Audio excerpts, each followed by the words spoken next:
صادق کے وقت پیدا ہوئے، غوث پاک بھی صبح صادق کے وقت پیدا ہوئے۔ ارے حضور علیہ السلام پر مکی نہیں بیٹا کرتی تھی، غوث پاک پر بھی مکی نہیں بیٹا کرتی تھی۔ ارے حضور علیہ السلام نے پیدا ہوتے ہی سجدہ کیا تھا، غوث پاک رحمت اللہ تعالی نے پیدا ہوتے ہی روزہ رکھا تھا۔ ارے حضور علیہ السلام کے معجزات بے شمار ہیں، غوث پاک رحمت اللہ تعالی کی کرامتیں بے شمار ہیں۔ ارے حضور علیہ السلام کی نبوت کا ڈنکا قیامت تک بجتا رہے گا، اور غوث پاک رحمت اللہ تعالی کی کرامتوں کا ڈنکا بھی قیامت تک بجتا رہے گا۔ اعلیٰ حضرت فرماتے ہیں باہا کیا مرتبہ غوث ہے بالا تیرا، اونچے اونچوں کے سروں سے قدم اعلیٰ تیرا، سر بھلا کیا جانے کہ ہے کیسا تیرا، اولیاء ملتے ہیں آنکھیں وہ ہے تلوا تیرا۔ ارے تجھ سے در سے سگ اور سگ سے ہے مجھ کو نسبت، میری گردن میں بھی ہے دور کا ڈورا تیرا، مزرعہ چشت و بخارا عراق و اجمیر، ارے کون دن چشت پہ برسا نہیں جھالا تیرا۔ اچھا یہ بات یاد رکھیے گا کہ ہم غوث پاک کو ولیوں کو سردار کہتے ہیں بھی، مگر صحابہ سے افضل نہیں ہے غوث پاک، اور جو تابعین بزرگ ہیں جو ان کی شان بلند و بالا ہیں ان سے بھی افضل نہیں ہے غوث پاک۔ ہاں اس کے علاوہ تابعین جو عمومی تابعین بزرگ ہیں ان کو ملا کر جو غوث پاک کے زمانے میں تھے وہ بھی، اور غوث پاک کے زمانے کے بعد قیامت تک امام مہدی رضی اللہ تعالی عنہ تک جتنے بھی اولیاء کرام آئیں گے، سرکار اعلیٰ حضرت فرماتے ہیں سب غوث پاک رحمت اللہ تعالی سے کامل اکمل مکمل ہوں گے۔ یعنی ولی بندہ جب ہی بنتا ہے جب غوث پاک رضی اللہ تعالیٰ کی رضامندی ہوتی ہے۔ اگر غوث پاک کی اسٹیمپ نہیں لگے گی تو بندہ ولی بن سکتا نہیں۔ اللہ تبارک و تعالیٰ نے قرآن پاک میں ارشاد فرمایا الذین آمنوا وکانوا یتقون، یہ ایمان والے ہوں گے، تقوی والے ہوں گے۔ اس سے پتہ یہ چلا جو بے ایمان ہو یا معاذ اللہ فاسق و فاجر ہو، 4 5 5 10 انگوٹیاں اپنی انگلیوں میں چڑھا لے اور جناب والا اتنے لمبے لمبے بال رکھ لے اور دل پر رکھے تو بال کھدک رہا ہو، اور جناب والا معاذ اللہ نمازیں پڑھتا نہ ہو، اگرچہ ہوا میں اڑتا ہو۔ ارے تو ایسے ہوا میں اڑنے کا فائدہ کیا ہے؟ ایسے پرندے تو بہت اڑتے ہوا میں اڑنے والے، شاہین کی پرواز دیکھ لو آپ۔ اگر کوئی معاذ اللہ پیر بنے ہیں اور نمازوں کی پابندی نہیں کرتے اور معاذ اللہ خلاف شرع کام کرتے ہیں، اگر وہ پانی میں تیرنے شروع کر دیں تو میرے بھائی پانی میں تو مچھلیاں بھی تیرتی ہیں، اگر پانی میں چلنا شروع کر دیں تو مچھلیوں کا کام ہی پانی میں رہنا ہے۔ یہ کوئی فضیلت نہیں ہے۔ ہمارے علماء فرماتے ہیں فضیلت وہ یہ ہے الاستقامت فوق الکرامت، کہ وہ شریعت کا پابند ہو اور سنتوں پر عمل کرنے والا ہو، بدعات سے بچتا ہو، لوگوں کو ہدایت کی طرف بلاتا ہو، اس کا سلسلہ حضور علیہ السلام سے ملتا ہو، عالم دین ہو، فاسق مولوی نہ ہو، اور جناب والا اتنا علم رکھتا ہو کہ اپنے مسائل کتابوں سے ڈھونڈ لے اور صحیح العقیدہ سنی ہو۔ ولی کے لیے کرامت شرط نہیں ہے۔ بعض ولی تو ایسے ہوتے ہیں کہ ان میں کوئی کرامت نہیں ہوتی مگر ہوتے اللہ کے ولی ہیں۔ بہاؤالدین نقشبند رحمت اللہ تعالی سے کسی نے پوچھا حضرت اپنی کوئی کرامت سنائیے، فرمایا اس سے بڑھ کر کیا کرامت ہو سکتی ہے، اتنے گناہوں کا بوجھ میرے سر پر ہے، میرے گناہوں کے بوجھ کی وجہ سے زمین نہیں پھٹ رہی اور اللہ پاک کے سہارے سے جی رہا ہوں، یہ کیا کم کرامت ہے؟ ان کی ساری عاجزی دیکھیں، ان کی ساری دیکھیں آپ۔ تو پیارے بھائیوں، اصل چیز ہے شریعت۔ کیا ہے؟ شریعت۔ ایک جملہ بڑا چلتا ہے وہ یہ ہے کہ بھائی ہم شریعت وریعت کو نہیں مانتے، ہم اسلامی احکام کو نہیں مانتے، یہ کہنا کفر ہے کیونکہ یہ شریعت کی توہین کر رہا ہے۔ تو پیارے بھائیوں، اللہ والے جو ہوتے ہیں وہ شریعت سے وابستہ ہوتے ہیں، اور جو بیکار لوگ ہوتے ہیں وہ رسم کی پابندی کرتے ہیں، شریعت کو چھوڑ دیتے ہیں۔ جو رسم شریعت کے خلاف ہو اس رسم پہ ہمیں عمل کرنا نہیں۔ اب مثال کے طور پر سادگی سے کوئی شادی کر رہا ہو تو وہ لوگ بولتے لو ملکیت کا ٹینٹ لگا 40 کا، استغفر اللہ، یہ غوثیت، یہ ایک عہدہ ہے، وزیر اعظم ایک عہدہ ہے۔ غوث پاک اس عہدے پر فائز تھے، بلکہ آپ کے متعلق تو علماء نے لکھا آپ فردانیت کے مقام پر تھے، ارے بلکہ اس سے بھی اونچے مقام پر موجود تھے، وہ تھے محبوبیت کا مقام۔ غوث تحت الثری سے لے کر عرش اولی تک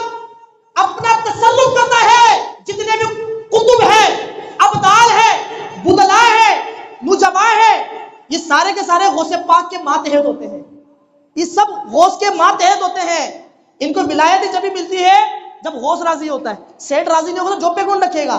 تو یہاں پر جب جاب نہیں مل سکتی تو بغیر غوث کے ولایت کیسے ملے گی؟ اس سے پتہ یہ چلا ولایت چاہیے تو اللہ والوں کو مانو. ہمارے غوث پاک رحمت اللہ تعالی علیہ آپ سے لوگ بڑی وابستگی رکھا کرتے تھے اور آپ سے بڑی محبت فرمایا کرتے تھے. پوری دنیا بھر سے جہاں مسئلے کا حل نہیں ہوتا تھا اس مسئلے کا حل جو ہے غوث پاک فرمایا کرتے تھے.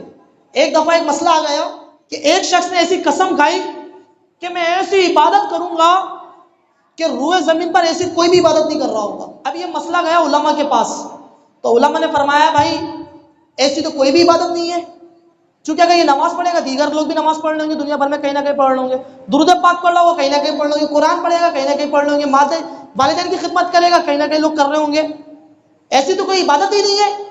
یہ مسئلہ ہوتے ہوتے غوث پاک کی بارگاہ میں آ گیا. اس بندے نے قسم یہ کھائی تھی میں ایسی عبادت کروں گا کہ میں کوئی بھی عبادت نہیں کر رہا ہوگا ایسی، اور اگر میں ایسی عبادت نہیں کر سکوں تو تیرے کو 3 طلاق. اپنی بیوی کو کہا. جب یہ مسئلہ غوث پاک رحمت اللہ تعالی کی بارگاہ میں آیا آپ نے اس مسئلے کا بالکل حل نکال دیا. غوث پاک نے فرمایا ان کو مطاف میں لے کے جاؤ اور جتنے بھی لوگ طواف کر رہے ہو ان کو کہو ٹھہر جاؤ، اس بندے کو طواف کرنے دو، کیونکہ یہ جو بندہ طواف کر رہا ہوگا، کیونکہ دنیا میں خانے کعبہ تو ایک ہی ہے اور طواف بھی ایک ہی بندہ کر رہا ہوگا، سب کو رکوا دیا جائے گا، تو لہٰذا یہ ایسی عبادت کرے گا کہ اس جیسی عبادت دنیا بھر میں کوئی کر رہا ہی نہیں ہوگا. اس بندے نے اسی طرح کیا. وہ بندہ آیا، سب کو روکا گیا تھوڑی دیر کے لیے، اس بندے نے طواف کیا، اس کا مسئلہ بھی حل ہو گیا اور اس کی بیوی کو طلاق بھی نہیں ہوئی. یہ ہمارے غوث پاک رحمت اللہ تعالی کا علمی مقام تھا. غوث پاک رحمت اللہ تعالی صبح سے لے کر شام رات تک تدریس فرمایا کرتے تھے، لوگوں کو علم دین سکھایا کرتے تھے اور رات بھر اللہ کی عبادت کیا کرتے تھے. 40 سال آپ نے فتویٰ نویسی فرمائی، 40 سال تک بہت بڑے رتبے پر آپ فائز تھے. بعضوں نے لکھا غوث پاک رحمت اللہ تعالی مجتہد تھے مگر آپ نے اپنا اجتہاد نہیں فرمایا، حنبلی سلسلے کو آگے لے کے چلتے رہے. تو غوث پاک کے چاہنے والوں جب بندہ اپنے آقا کی بات سنتا ہے تو اس پر عمل کرنے کی کوشش کرتا ہے. صحابہ کرام علیہ رضوان جب کسی بات کو سن لیا کرتے تھے تو اس پر عمل کرنے کی کوشش کیا کرتے تھے. حضرت عثمان غنی رضی اللہ تعالیٰ نے ایک دفعہ وضو کیا اور مسکرا دیے. لوگوں سے پوچھا پتہ تمہیں کیوں مسکرایا ہوں میں؟ کہا واللہ عالم. کہا حضور علیہ الصلوۃ والسلام نے ایک دفعہ وضو کیا مسکرا دیے تھے، میں بھی مسکرا دی. ارے صحابہ کرام تو اتنی محبت کیا کرتے تھے حضور علیہ الصلوۃ والسلام سے کہ جب حضور علیہ الصلوۃ والسلام وضو فرمایا کرتے تھے پانی جو گرتا تھا اس کو بھی گرنے دیا کرتے تھے بلکہ اٹھا لیا کرتے تھے، گھر میں جمع کر لیا کرتے تھے. وہ عاشق تھے سرکار کے اور ہم ایک عاشق. ہمیں لوگ بول بول کے تھک جاتے ہیں، بسا اوقات تو لوگ بولتے ہیں یار داڑھی رکھ کے جھوٹ بول رہے یار، تو کچھ تو شرم کرو یار. ہمارے غوث پاک رحمت اللہ تعالی علیہ عشاء سے لے کر فجر تک اللہ کی عبادت کیا کرتے تھے، ایک ہی وضو سے 2 نمازیں پڑھا کرتے تھے. 40 سال تک آپ کا یہ معمول تھا. 15 سال تک آپ نے ایک رات میں قرآن پاک ختم فرمایا کرتے تھے. 500 سے زائد کفار نے آپ کے ہاتھ پر کلمہ پڑھ کر مسلمان ہوئے. 1 لاکھ سے زائد آپ کے ہاتھ پر لوگوں نے اپنے گناہوں سے توبہ کی اور سچا پکے مومن بنے. بلکہ غوث پاک رحمت اللہ تعالی کا معاملہ تو اتنا آگے تک کا تھا، اللہ تعالیٰ نے آپ کے اختیار میں یہ چیزیں عنایت فرمائی تھی. ایک دفعہ آپ مدینے سے بغداد آ رہے تھے، ننگے پاؤں تھے، دیکھا ایک شخص ہے وہ کسی کو ڈھونڈ رہا ہے چوری کرنے کے لیے، ڈاکہ مارنے کے لیے. غوث پاک اس کے پاس گئے، کہا تم کون ہو؟ کہا دیہاتی. اب اس چور کے دل میں خیال آ گیا غالباً یہ وقت غوث ہے. غوث پاک رحمت اللہ تعالی نے لوہے محفوظ پر نظر ماری تو آپ کو پتہ لگ گیا یہ چور ہے، اس کی نیت ٹھیک نہیں ہے. بس اس کے دل میں یہ خیال پیدا ہوا ہے کہ یہ غوث ہے. وہ قدموں میں گر گیا، غیب سے ندا آئی اگرچہ یہ بڑا گناہگار شخص ہے، اس کے ارادے ٹھیک نہیں تھے، اے میرے محبوب یہ آیا تیری بارگاہ میں ہے، اس کو خالی ہاتھ مت جانے دینا. سبحان اللہ، آیا چور تھا. غوث پاک نے فرمایا چاہے تیرے کو ہم نے معاف کیا اور فلاں جگہ کا تیرے کو قطب بنا دیا. خدا کے فضل سے ہم پر ہے سایہ غوث اعظم کا، ہمیں دونوں جہاں میں ہے سہارا غوث ہماری لاج کس کے ہاتھ ہے، بغداد والے کے مصیبت ٹال دینا کام ہے کس کا، غوث اعظم کا عزیزوں کر چکو تیار گھر میں رے جنازے کو، عزیزوں کر چکو تیار گھر میں رے جنازے کو، عزیزوں کر چکو تیار گھر میں رے جنازے کو، تو لکھ دینا کفن پر نام والا غوث اعظم کا، تو لکھ دینا کفن پر نام والا غوث اعظم کا۔ کہیے ذرا سبحان اللہ۔ غوث پاک رحمت اللہ تعالی علیہ، آپ کا یہ فرمان ہے قدمی ہادھی علی رقبتی کلی ولی اللہ، میرا یہ قدم ہر ولی کی گردن پر ہے۔ اس کا مطلب یہ ہے کہ اللہ تعالیٰ نے تمام اولیاء کرام پر مجھ کو فضیلت بخشی ہے۔ کئی اولیاء کرام نے غوث پاک کو اپنا آقا اور اپنا سردار مانا، جس میں سے حضرت حسن بصری رحمت اللہ تعالی، خواجہ غریب نواز رحمت اللہ تعالی، بلکہ آپ نے فرمایا علی رأسی و عینی، غوث پاک آپ کا قدم تو میرے سر پر بھی ہے، میری آنکھوں پر بھی ہے، سبحان اللہ۔ حضرت رفاعی رحمت اللہ تعالی، حضرت علی بن حیدی رحمت اللہ تعالی، حضرت عثمان فرینی رحمت اللہ تعالی، بڑے بڑے اولیاء کرام نے غوث پاک رحمت اللہ تعالی کے اس فرمان کو مانا، تو اعلیٰ حضرت امام علیہ السنت نے دلیل پکڑی کہ غوث پاک رحمت اللہ تعالی اولیاء کرام میں سب سے افضل ہے، سبحان اللہ۔ پیارے بھائیوں، یہ اولیاء کرام جو ہوتے ہیں یہ بندوں کو خدا سے ملانے کے لیے آتے ہیں۔ ان اولیاء کرام کی گستاخی، نعوذ باللہ استغفر اللہ، یہ اگرچہ کفر نہیں ہے مگر یہ کفر تک لے جاتی ہے، خصوص کا انکار نصوص کے انکار کی طرف لے جائے گا۔ اعلیٰ حضرت فرماتے ہیں اگر کوئی بندہ معاذ اللہ کسی ولی کی شان میں گستاخی کرے گا تو ممکن ہے اس کا خاتمہ ایمان پر نہیں ہوگا، کیونکہ ایمان کی جو سلامتی ملتی ہے وہ اولیاء کے دربار سے ملتی ہے۔ اعلیٰ حضرت فرماتے ہیں تو نے اسلام دیا، تو نے جماعت میں لیا، تو کریم، اب کوئی پھرتا ہے عطیہ تیرا۔ تو جتنے بھی اولیاء کرام ہیں جبکہ وہ شریعت کے مطابق ہو، ان سب کا احترام ہم نے کرنا ہے، ٹھیک ہے، سب کا احترام ہم نے کرنا ہے۔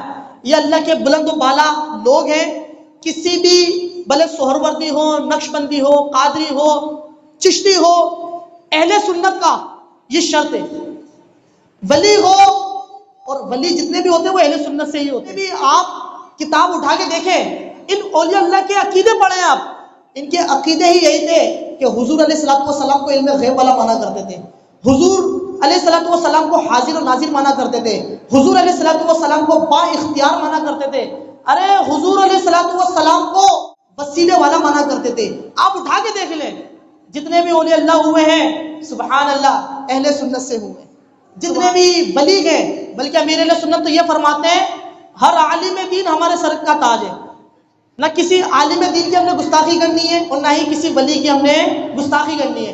اب آپ یہ دیکھیں اولیاء اللہ جو ہوتے ہیں ان کی پیشانی پر یا ان کے پاس کوئی کارڈ نہیں ہوتا کہ ہم اللہ کے ولی ہیں، یہ پوشیدہ ہوتے ہیں لوگوں میں، تو اللہ تعالیٰ نے جو پوشیدہ رکھا ہے اس کی ایک وجہ یہی ہے تاکہ لوگ ہر بندے کا احترام کریں، ہو سکتا ہے یہ اللہ کا ولی ہو سکتا ہے یار یہ اللہ کا ولی ہو۔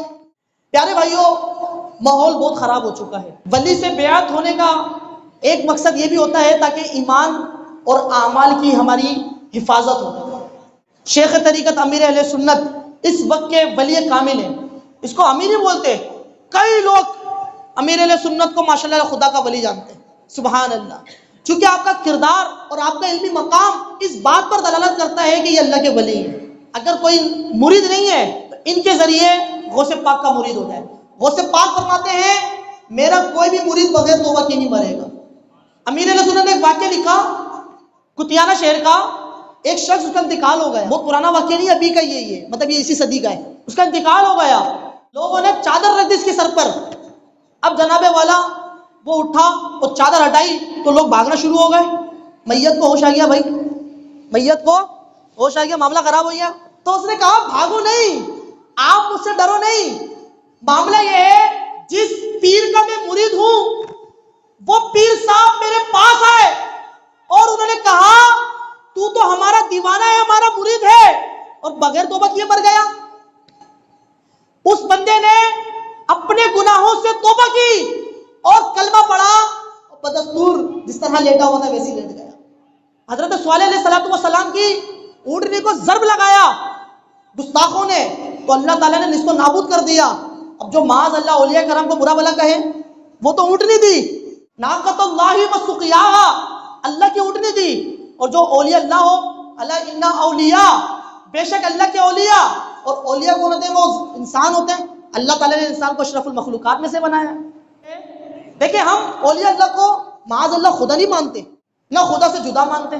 وہ خدا نہیں, با خدا نہیں, وہ خدا سے پھر بھی جدا نہیں, وہ ہے کیا ہے مگر کیا نہیں. یہ حبیب و محب کی بات ہے. خدا کہتے نہیں بنتی, ارے جدا کہتے نہیں بنتی. خدا پر اس کو چھوڑا, وہی جانے کیا تم ہو. ہم ان کو بندہ ہی مانتے ہیں. یہ بھی اللہ کی عبادت کرتے تھے مگر ہم ان کو اللہ کا دوست مانتے ہیں. معاذ اللہ کچھ لوگ تو بتوں کی مثل ملاتے ہیں, کہتے ہیں بھائی معاذ اللہ یہ بتوں کی, جس طرح وہ ہندو لوگ جاتے ہیں پوجا پاٹ کر کے آتے ہیں, اس طرح سنی لوگ جاتے ہیں وہ ہاتھ پھول چڑھا کر آ جاتے ہیں. استغفر اللہ. ہم کہتے ہیں بہت بڑا فرق ہے بھائی. بت کے ماننے والے مشرک ہیں, ولی کے ماننے والے مسلم ہیں. بت کے ماننے والے برباد ہو گئے, ولی کے ماننے والے آباد ہو گئے. بت کے ماننے والے چمچے بن گئے, ولی کے ماننے والے سچے بن گئے. ارے بت پتھر کی صورت ہے, ولی مومن کی ضرورت ہے. بت شیطان کا صاحب ہے, ولی مصطفیٰ کا نائب ہے. بت کے پاس بندہ کھانستا ہے, ولی اپنے بندوں کا نوازتا ہے. بت نہ کچھ دیتا ہے نہ دلاتا ہے, ولی بندے کو خدا سے ملا دیتا ہے. بت جہنم کا ایندھن ہے, ولی سے خلقت روشن ہے. بت کے ماننے والے چمچے ہیں, ولی کے ماننے والے سچے ہیں. ارے بت مسئلہ الٹ دیتا ہے اور ولی کایا پلٹ دیتا ہے. چاہے تو اشاروں سے اپنی کایا ہی پلٹ دے دنیا کی. ارے یہ شان ہے خدمتگاروں کی, سرکار کا عالم کیا ہوگا. تو پیارے بھائیوں بہت بڑا فرق ہے. معاذ اللہ یہ تو کوئی کم عقل رکھنے والا بھی ہوگا, وہ بھی یہ کہہ دے گا بھائی بت میں اور ولی میں تو زمین آسمان بھی کیا بہت بڑی مثال ہے, بہت بڑا فرق ہے. یہ من دون اللہ ہے, یہ اولیاء اللہ ہے. سبحان اللہ, ان کے آداب ہیں, ان کے دربار میں جو بھی جاتا ہے ان سے عقیدت رکھتا ہے, ہم نے دیکھا الحمدللہ نیک بن جاتا ہے. غوث پاک رحمت اللہ تعالی یہ تو بہت ہی بڑے خدا کے ولی, نقبا, ابدال, بدلا, نجبا, صالحین, واصلین, یہ سب غوث پاک کے ماتحت تھے. اب جو آخری زمانے میں آئیں گے امام مہدی رضی اللہ تعالیٰ عنہ, وہ مقام غوثیت پر فائز ہوں گے. اعلیٰ حضرت سے سوال یہ ہوا کہ غوث پاک شیخ عبد القادر جیلانی افضل ہے یا امام مہدی افضل ہے؟ تو فرمایا یہ تو خدا بہتر جانتا ہے, مگر یہ ہے کہ امام مہدی جو ہوں گے وہ بھی رتبہ غوثیت پر فائز ہوں گے. آخری جو غوث تھے وہ حضرت امام حسن عسکری تھے. اس کے بعد بیچ میں جو غوث ہیں وہ ہیں شیخ عبد القادر جیلانی, اور اس کے بعد جو ہوں گے وہ ہوں گے امام مہدی رضی اللہ تعالیٰ عنہ. جو ولی قبل تھے یا بعد ہوئے یا ہوں گے, سب ادب رکھتے ہیں دل میں میرے آقا تیرا.